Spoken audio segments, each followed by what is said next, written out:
مسله غدا چې امام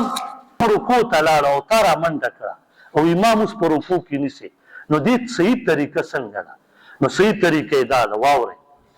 چې کله امام رکوع ته لاړو په ټایم کې ته راغلې او امام اوس رکوع ته لاړ نو په دغه ټایم کې به ته نیت وتړې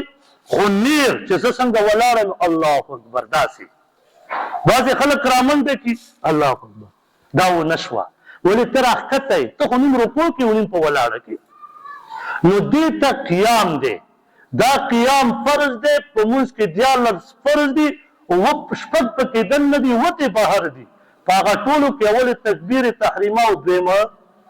قیام نو دلته به تکبیر تحریمه وکړي الله اکبر یو فرض په ولاړه دې وکړو دویم فرض بیا د هغې نه بعد لاسونه تړل دا پکې شته که نه نو که دې وتړه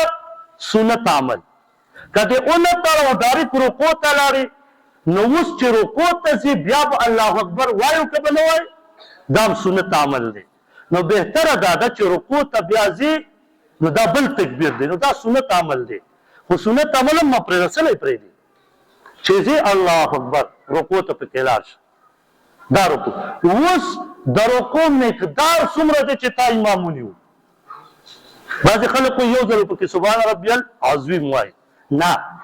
مصنف ابن ابي شیبه کې د علي رضی الله تعالی عنہ روایت علي رضی الله تعالی عنہ فرمایي چې بستا رکوع کې زنګونونو ته لاس ویوړه او داسې دي ونیول که سبحان ربي العظیم تا نیم وویل او که پوره دې وویل بس تا رکوع وشوه ستا رکوع وشوه دغه طریقه ده دا د رکوع چې امام صاحب کله نیسي